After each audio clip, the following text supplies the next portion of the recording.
I'm going to show you how to use the stencil on your little mini cutting board. The kit comes with the mini cutting board and the mini rolling pin. It'll also have some other things in here. I'm just beginning to put these together, so I just wanted to show you that they come with a raw wood on both, and you'll have to paint them, or you could leave it without painting and just sand it, which would be really cute too.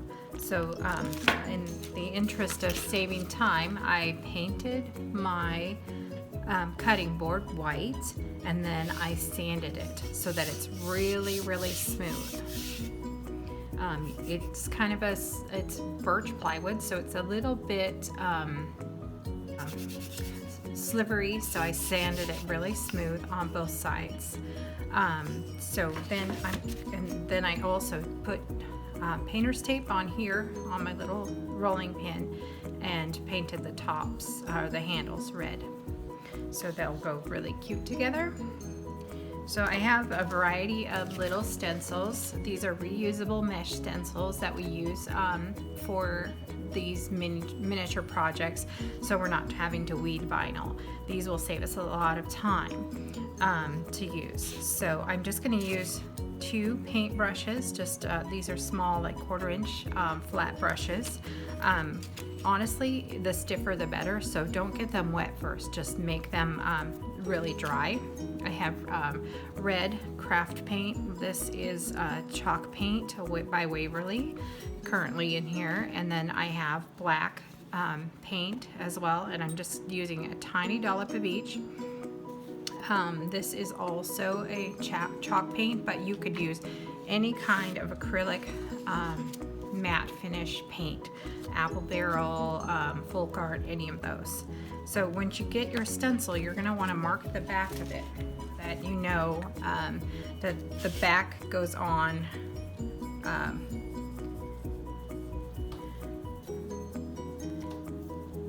so you put the back on in the right spot. So I just wrote the word bake on there with a Sharpie so that I know when I put it on, that's how it's supposed to go.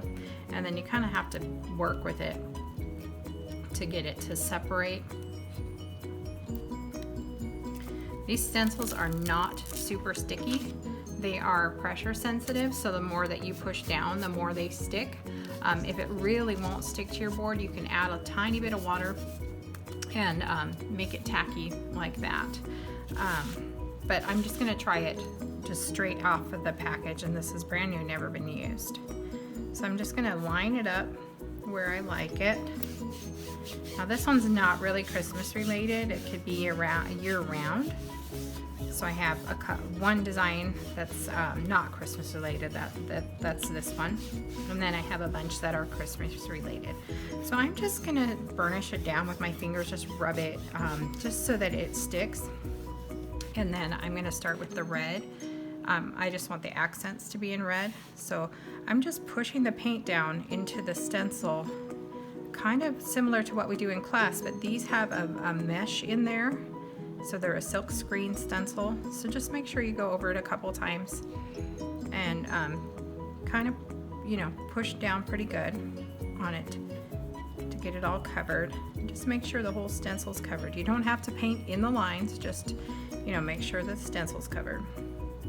So I'm just gonna try to just do the accents in red, and then I'm gonna do the lettering in black.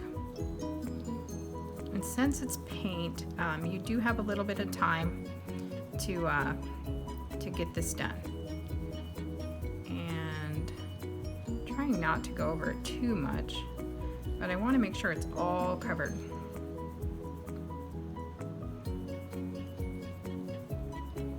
You don't want to be able to see any of that background coming through.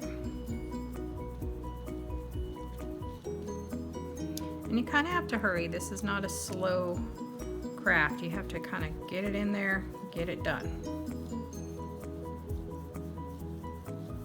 Because you don't want the paint to dry on your stencil. So, yeah, it's totally opposite of what we usually do. We want them to dry, but this one we do not want the paint to dry. So we want to move quickly, get that paint on there, and then peel off our stencil.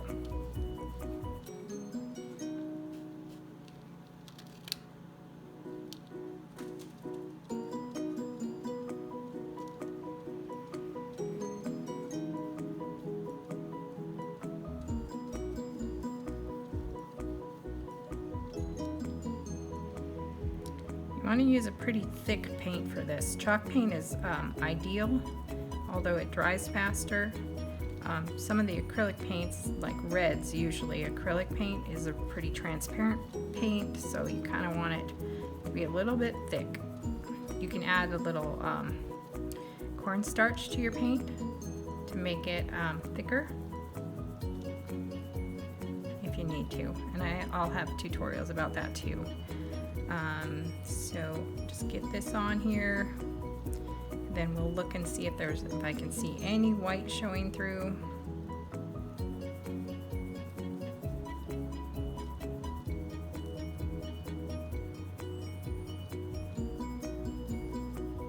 The reason we're using these stencils is they are reusable, so you can use them more than once as long as you clean them up really quickly and get that paint out of that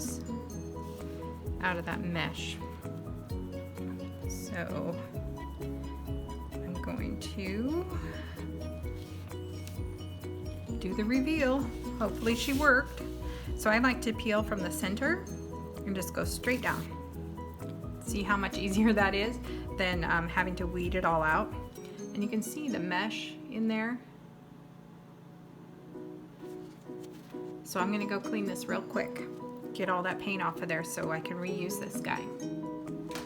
So I went and rinsed it off with just lukewarm water and just washed it off really quick. And see, it still has some paint on the edges, but it's okay. As long as the mesh part is clear, then you can reuse it. So I just lay it on a towel upside down, sticky side up, and just let it dry. And then you can do it again.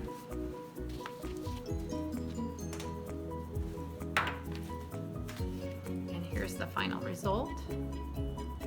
You can take a little piece of ribbon and put it through the top. Probably need a little red and white check, but you know, put a little ribbon through there. You might need a needle or something to get it in there, but isn't that cute? And then I have my little rolling pin to go with it. I think they'd just be, isn't that cute? I'm gonna stage it up and I will show you how to stencil on the rolling pin next. And I just love this. I love these mini things. I think they'd be so cute in my kitchen year round. So thanks for watching, guys. You can pick up these products on my website at woodlandmarketandstudio.com.